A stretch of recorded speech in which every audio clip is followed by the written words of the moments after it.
Herkese merhabalar. Bu videoda sizlerle bilgisayarımızda bir render motoru kurulu değilse yapay zeka ile biz ürün tasarımı için, iç mimari çalışmalar için ya da farklı tasarım çalışmaları için render alabilir miyiz? Bunu inceliyor olacağız. Aslında yapay zeka ile görüntü oluşturmak için pek çok farklı çözüm bulunuyor.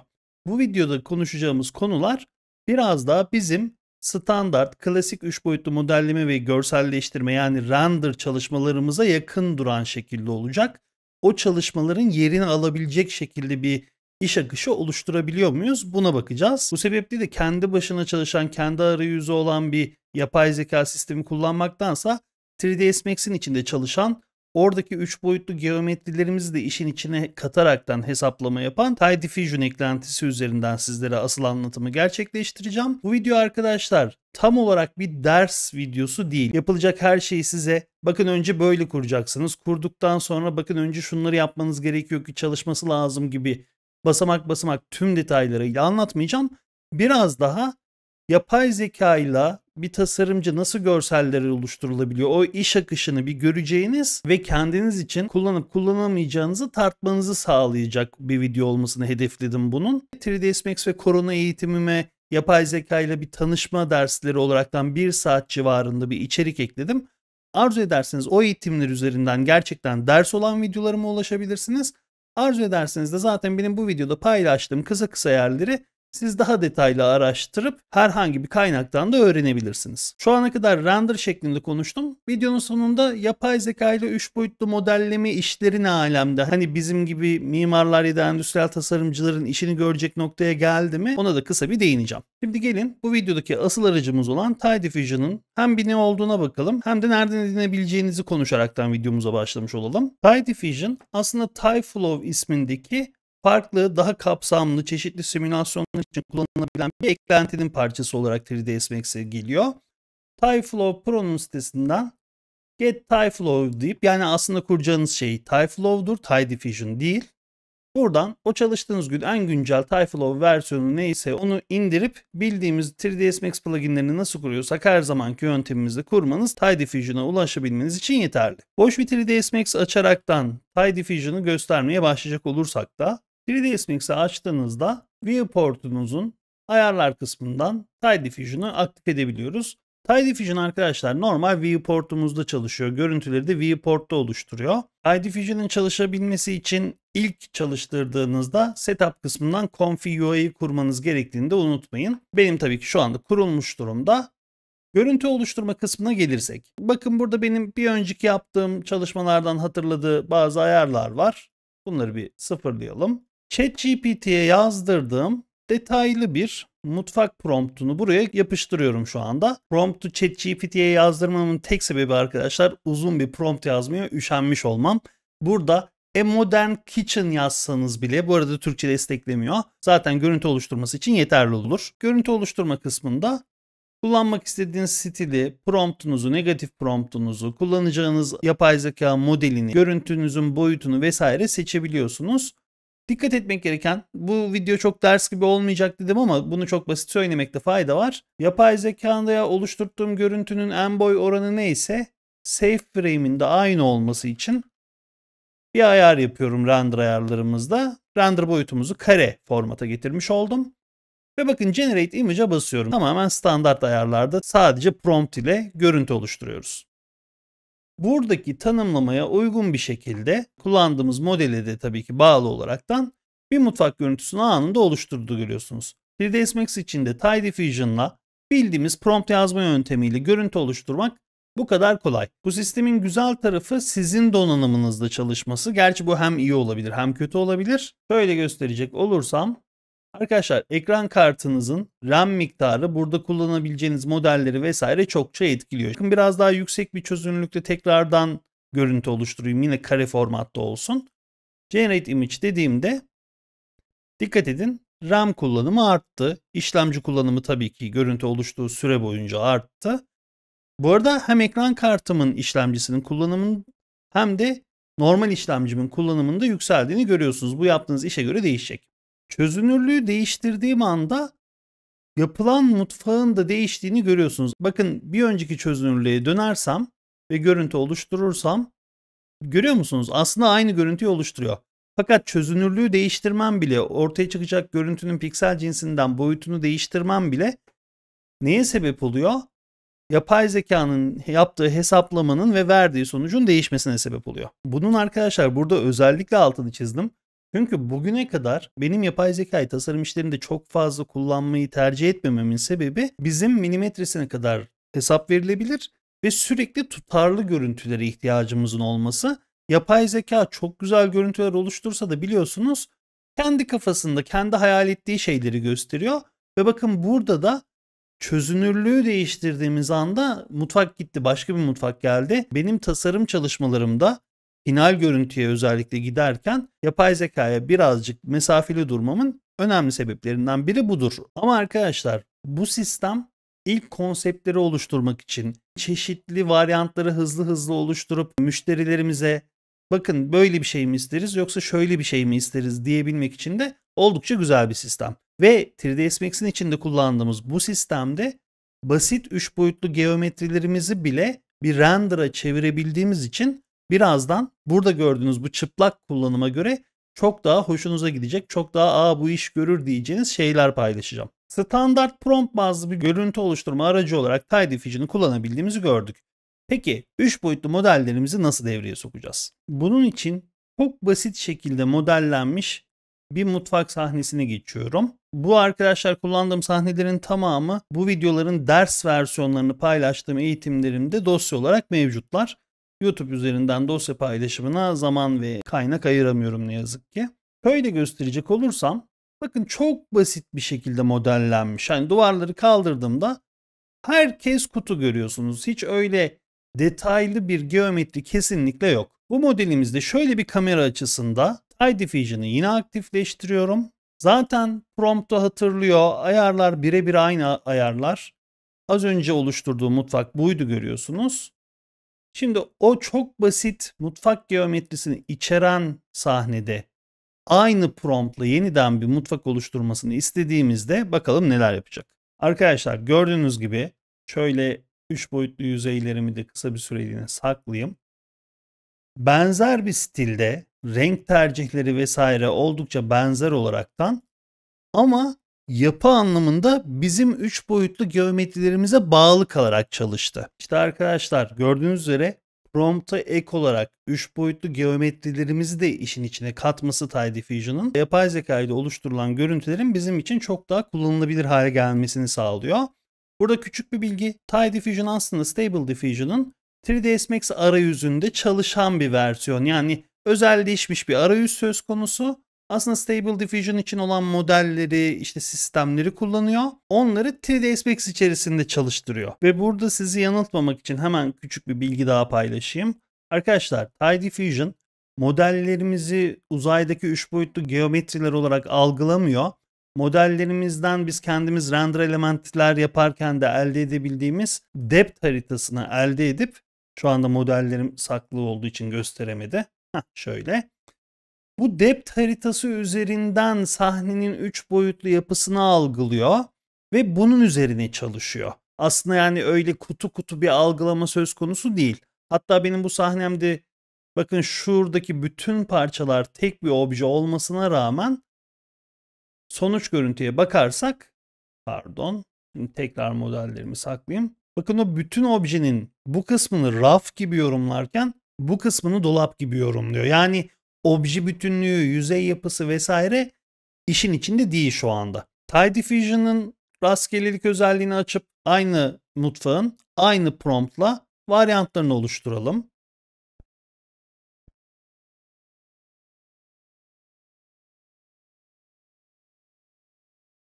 Burada rastgeleliği belki render konularında benimle birlikte çalışmışsınızdır.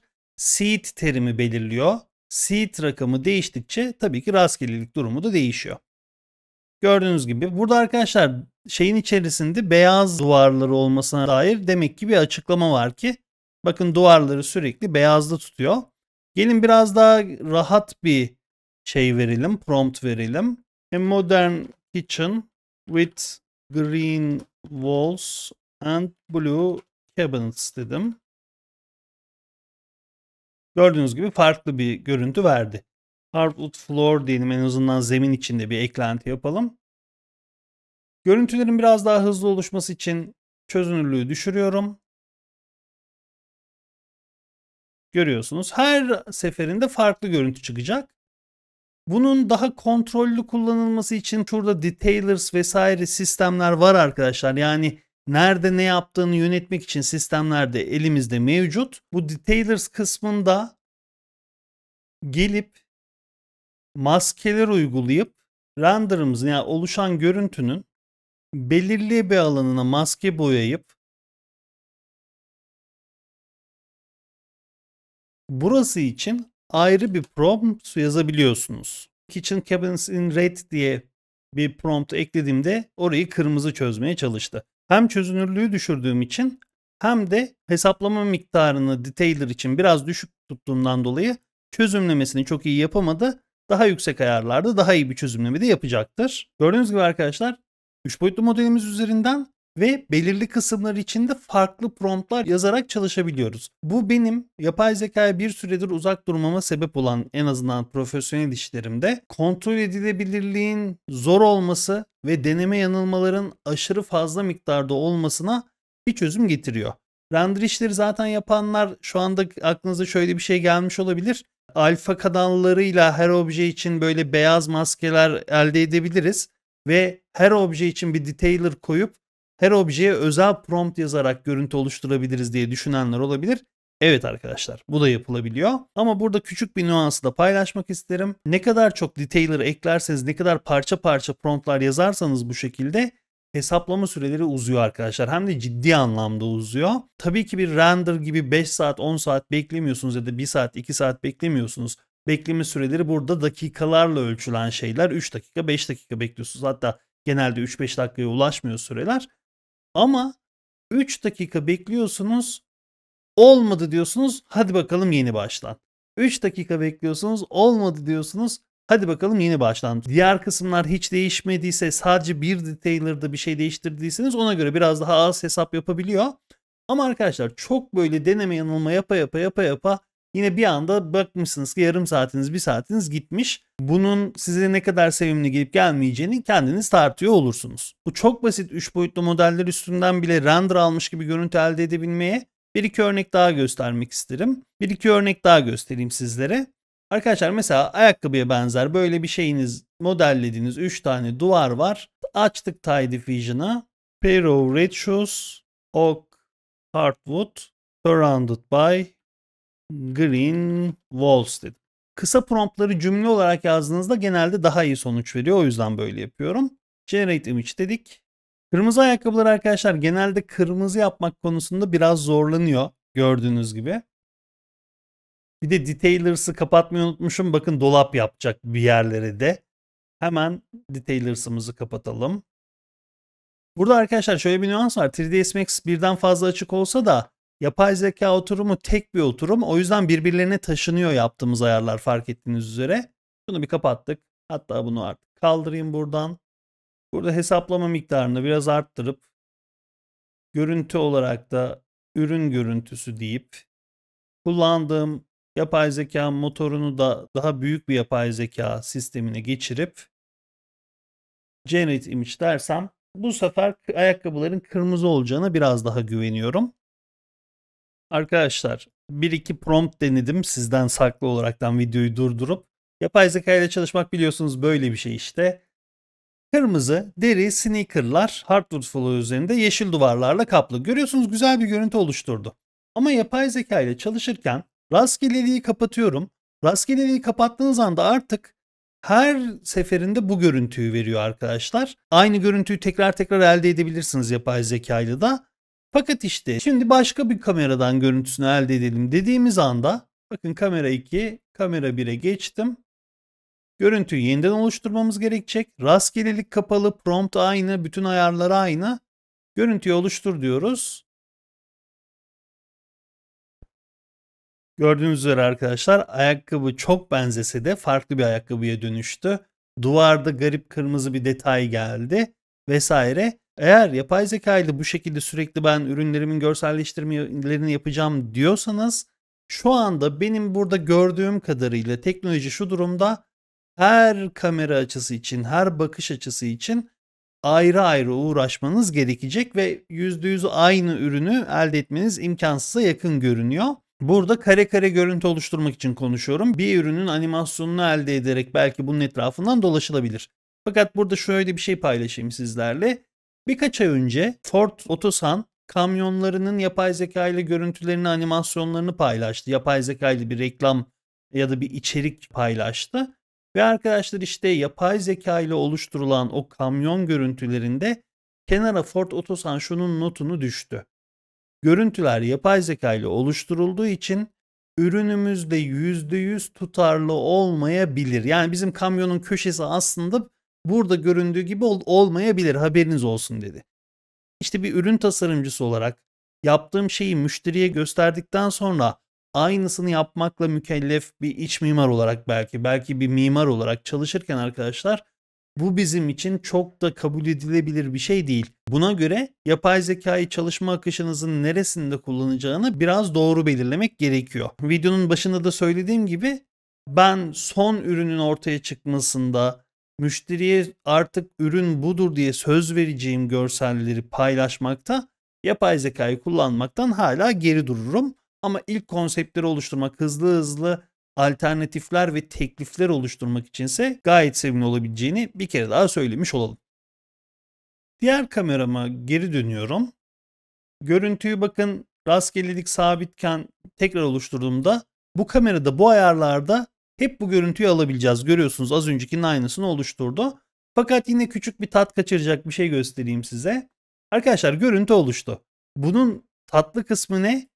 Ayakkabılar nerede oluşuyor? Malum bizim modelimiz 3 boyutlu geometrilerimiz neredeyse ayakkabıları orada oluşturuyor. Bu süper bir şey.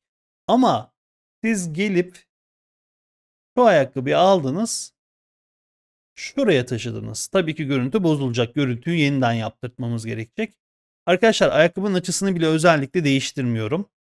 Görüntüyü şimdi yeniden hesaplattırıyorum. Az önceki ayakkabımızın tabanındaki beyaz plastik kısım şuraya kadar yükseliyordu. Bakın artık yükselmiyor.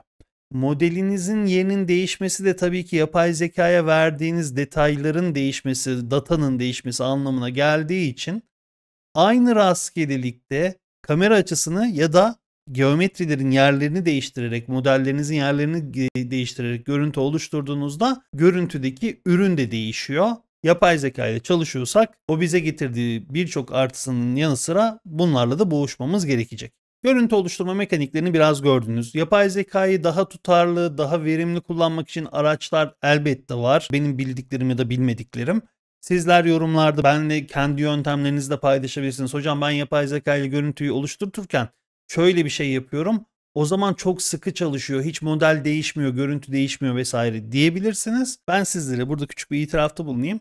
Arkadaşlar yapay zeka ile iş yaparken bu ne verdim o bana ne verecek belirsizlikleri beni hala arada sırada yahu yapay zekayı kontrol etmek için bu kadar uğraşacağıma yaparım modelimi, yaparım malzememi, kontrol %100 bende olur ve %100 istediğim görüntüyü de alırım. Ve bir kere aldıktan sonra klasik yöntemlerin artılarından bahsedelim biraz. Arkadaşlar klasik yöntemde bir yeri siz bir kere modellediniz. Bir kere render için malzemelerini oluşturdunuz mesela. Bir kere ışığını yaptınız diyelim. Artık canınızın istediği gibi evirin çevirin çeşitli bakış açılarından, çeşitli alan derinliklerinde, çeşitli kombinasyonlarla, çeşitli kompozisyonlarla görüntülerini oluşturun. Çeşit çeşit render alın. Evet render alma işi uzun süren bir iş ama onu da bırakıyoruz bilgisayar alıyor ya zaten. O yüzden hala yapay zeka klasik görselleştirme ile %100 aynı yerde değiller. Yapay zekanın sağladığı imkanlarla klasik bir görselleştirme çalışmasında yaptığımız işlerin bize sağladığı imkanlar tam birbirlerinin yerine geçmiyorlar fark ettiyseniz. Zaten bugünden sonra da bunları birlikte kullanmak en mantıklısı olacak. Hatta şöyle de bir şey söyleyeyim. Muhtemelen klasik render motorları klasik hesaplama yöntemlerinden bir yerden sonra vazgeçecekler. Hani siz hala Corona kullanacaksınız, hala V-Ray kullanacaksınız belki ama V-Ray artık malzemede sizin girdiğiniz özelliklerin oluşturacağı görüntüyü içinde bulundurduğu, arka tarafta çalıştırdığı bir yapay zeka ile hesaplayacak ve bu yüzden de belki de render sürelerimiz bir anda böyle bir küçük devrim oluşursa bir gecede belki de renderlar 5 saatten 5 dakikaya düşecek arkadaşlar. Yapay zekanın sadece son kullanıcılar tarafından değil, programların kendileri tarafından da entegre edilip kullanılabileceğini unutmamak lazım bence. Bir de işin 3 boyutlu modelleme tarafını konuşalım. Burada arkadaşlar aslında yine render'da söylediklerime benzer şeyler söyleyeceğim 3 boyutlu model üzerinden. Benim geçenlerdeki bir kursum için hazırladığım Alvar Aalto'nun Stool 60 isimli tabüresi. Bu benim tabureyi çizdiğim hali. Altta bakın bir kusur var ki bu kusur üzerinden de size bir şey anlatacağım şimdi. Arkadaşlar ben Stool 60'yi çizmiş olduğum için yakın zamanda görselleri üzerinden referanslarını tutturaraktan vesaire. Bu da yapay zeka araçlarından birini Stool 60'yi bana çizsene dediğimde aldığım sonuçlardan bir tanesi. Yapay zeka araçları zaten telif sebebiyle böyle marka model verdiğinizde o spesifik tasarımı kolay kolay çizmiyorlar. Çizdirtmek için bir sürü referans görsel vesaire girilebileceğini biliyorum. Burada arkadaşlar modele dikkat ederseniz şöyle bakın. Özellikle şu bacakta direkt görünüyor. Biz bir 3 boyutlu modeli yaparken bir sürü karar veririz. Mesela şurada söylediğim gibi ben görsele baktım ve dedim ki şuradaki dönüşü yaparken ki şu incelme miktarı bu şekilde olmalı. İşte kenarlarının yuvarlanma miktarının ne kadar olacağı vesaire vesaire böyle onlarca yüzlerce küçük küçük karar verilir. Ki bu öyle çok yüksek kalitede bir modelde değil şu anda. Burada da işte yapay zeka gelmiş ve şu bacağın görüyor musunuz? Alt tarafını şuraya kadar yuvarlarken şurayı yuvarlamamaya karar vermiş. Şurada bağlantı noktalarında problemler var vesaire. Bunu göstermemin sebebi arkadaşlar işte yapay zekaya zaten yaptırırız diyebiliyoruz ya. Özellikle bu işleri çok fazla bilmeyen insanlar yapay zekada yapıyor artık cümlesi. Tabii sevimli de geliyor bu cümle çünkü hayatı çok kolaylaştırıyor. O cümlenin peşine hemen takılabiliyoruz. Halbuki yapay zekaya bir şeyleri yaptırtıp ondan sonra da yapay zekanın yaptırdığı şeyi gerçekten istediğiniz o son %100 net istediğimiz şey haline getirebilmek için sizin hala iyi bir 3 boyutlu modelleme bilginiz olması gerekiyor. Yani şöyle söyleyeyim, müdürlük yapabilmek için o işin hamallığını da yapmanız gerekiyor. Yani yapmış olmanız gerekiyor ya. İyi bir yönetici nasıl olunur? O işin çalışmasına da hakimseniz olunabilir. İşte yapay zekaya koltuk yap dedim ve yaptı şeklinde ilerlemiyor. Oyun sektöründeyseniz mesela burada gösterdiğim bu küçük detay gibi detaylar sizin için önemli değilse ya bana oraya köşeye konacak bir tane tabure lazım. Kenarının nasıl yuvarlandığı, ebatlarının tutarlı olup olmadığı benim için önemli değil diyorsanız tabii ki yapay zeka sizin için çok büyük bir kurtarıcı olabilir. Hızlı hızlı eset oluştursun bana. Ne kalitede olduğu çok önemli değil. Çok kötü olmadığı sürece ben kullanırım diyenler için arkadaşlar benim burada size gösterdiğim ve eleştirdiğim tabure gayet kullanılabilir olabilir. Bu arada aranızdaki yapay zeka sevdalıları hocam kötü örnek getirmişsin yapay zekaya vurmak için derlerse arkadaşlar ben zaten kendim daha çok modellediğim için pek çok şeyi ben oyun yapan bir insan değilim. Ben tasarımcıyım. O yüzden son ürünün nasıl bir şey olacağına ben karar vermek istediğim için yapay zeka ile yüzlerce binlerce deneme yapmışlığım yok. Yapay zekanın hakkını yediğim noktalar oluyorsa orada kusuruma bakmayın lütfen. Yorumlarda paylaşabilirsiniz. Bu noktaya değinmişken de hemen şunu da paylaşayım. Bu fikirlerimde ne kadar doğru olup olmadığımın birazcık takibi için de yakın zamanda biraz güncel videolara baktığımda mesela On Mars 3D'nin yine 3D artist mi yapay zeka mı hangisi kazanır tarzında yakın bir 2-3 hafta olmuş bir videosuyla karşılaştım. Farklı videolarda izledim ama en temiz, en çok örneklemeyle anlatım yapan videolardan biri buydu. İlgilenenler On Mars 3D, 3D Artist vs AI videosuna bir bakabilirler. Burada çünkü farklı yapay zeka ile model oluşturan siteleri de tek tek incelemiş. Benim yaptığım gibi bir örnek üstünden değil de 4-5 farklı yapay zeka aracı sitesi üzerinden incelemeler yapmış. Arzu edenler buna da bir bakabilirler. Buraya dönecek olursak da işte arkadaşlar yapay zekaya bir şey yaptırdınız. Yapay zekanın buradaki bu kararını gördünüz. Yapay zekaya bunu yapmadığı yeni varyantlar çizdirmeye çalışmak yerine siz 3 boyutlu modelleme yapmayı biliyorsanız belki de sizin müdahale etmeniz oraya Hani o yuvarlamadığını gördüğüm yere ben bir yuvarlama eklerim. Mesela şuradaki geçişin düzgünlüğünü vesaire de sağlayabiliriz. İşte siz bu dokunuşları yapamıyorsanız %100 yapay zeka benim istediğimi tam versin çabası arkadaşlar oldukça yorucu deneme yanılma süreçlerine geliyor. Ve bakın kendi yaptığım modelde bile ben bunu zamanında modelledim, kaydettim, çıktım gittim.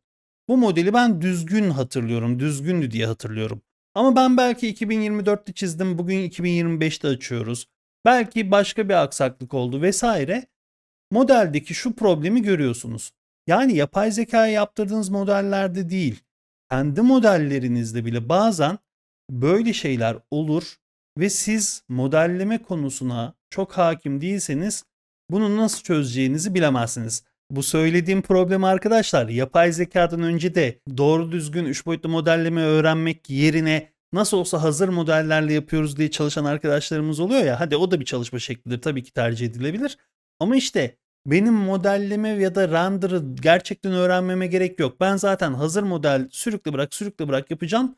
Böyle çalışacağım diyen arkadaşlarımız sıklıkla eskiden, bakın yapay zekadan önce, ben bu hazır modeli kullanıyordum ama şöyle oldu böyle oldu artık bu model bozuldu toparlayamıyorum durumuna düşerler. Ya da işte hocam ben hazır modellerle render alıyordum ama sahne bir şekilde bir sebepten patladı. Sahneyi tekrardan düzgün halde getiremiyorum diye gelip benden yardım isteyen arkadaşlarım da zamanında olmuştu.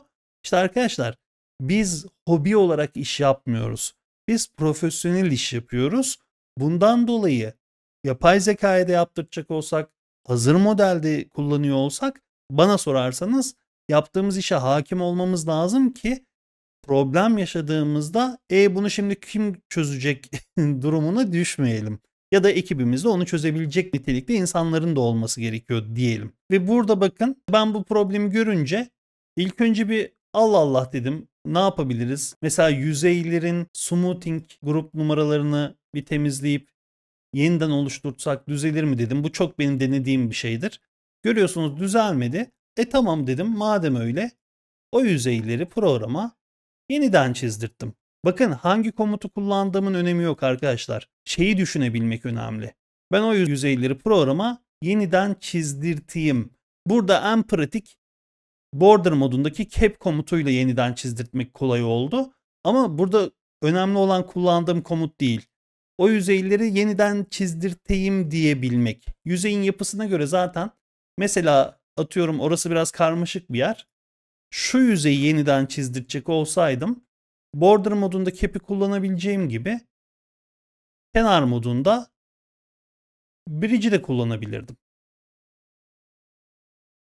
Yaptığınız işin mantığına, mekaniklerine hakimiyet profesyonel hayatta bana sorarsanız diyeyim yine şarttır arkadaşlar. Yapay zekayı nasıl olsa yaptırıyorum diye görselleştirme konusunda kültürsüz bir insan bir anda şaheser videolar ortaya çıkartamaz. Hani göz dediğimiz, algı dediğimiz, sanatta yeterlilik dediğimiz şeyler de var ya, bunlar da oldukça önemli. Yapay zeka sanatta yeterlilik açısından size çok güzel 3 tane, üçü de birbirinden mükemmel, her biri ayrı şaheser videolar verebilir. O videolardan hangisinin mevcut amacınız için daha doğru olduğunun seçimini yapacak bir kültüre sahip olmanız gerekir o noktada da. Şimdi çok yapay zeka kötüleyen bir yere gitmeyelim. Ben de zaten bu videoyu neden çekiyorum? Yapay zeka hayatımıza giriyor. Yapay zeka kötüleyen, yapay zekanın şurası kötü, yapay zekanın burası bakın eksik, yapay zeka ile iş olmaz diyen bir yerde durmak günümüzde kesinlikle mantıklı da değil. Elimizdeki çeşitli araçların artılarının eksilerinin farkında olup kendimiz de mümkün mertebe donanımlı olup en verimli çalışma süreçlerini ortaya çıkarmanın peşinde olmamız lazım. Yapay zeka üzerine mevcut 3ds Max kursuma ve Korona kursuma 1 saatten biraz fazla içerik şeklinde 7 tane ders ekledim. Ve arkadaşlar bu 7 dersi ekledikten sonra gördüklerim beni memnun etti. Yapay zeka ile görselleştirme, bir render motoru kullanmadan burada gördüğünüz Tidiffusion üzerinden baştan sona bir görselleştirme kursu oluşturmak niyetindeyim şu anda. Böyle bir kurs ister misiniz? Ya hocam boş ver yapay zeka ile görsel oluşturmayı. Sen bize yine koronayı anlatsana, viriyi anlatsana mı dersiniz? Yorumlarda paylaşırsanız sevinirim. Hatta arkadaşlar şunu da sormuş olayım. Tide Diffusion 3ds Max'in içerisinde kullandığımız için bana sevimli geldiğinden oradan başladım. Ama aslında mesela Comfy UI arayüzünde tamamen yapay zeka ile görselleştirme kursu olsa, pek de yok zaten şu anda özellikle Türkçe olarak bildiğim kadarıyla, güzel olur diyenleriniz var mıdır? Paylaşırsanız sevinirim. 3 boyutlu modellerimizi, sahnelerimizi yapay zeka ile görselleştirme işinin üstüne biraz daha düşeceğim gibi görünüyor. Hepinize çalışmalarınızda kolaylıklar diliyorum. Görüşmek üzere.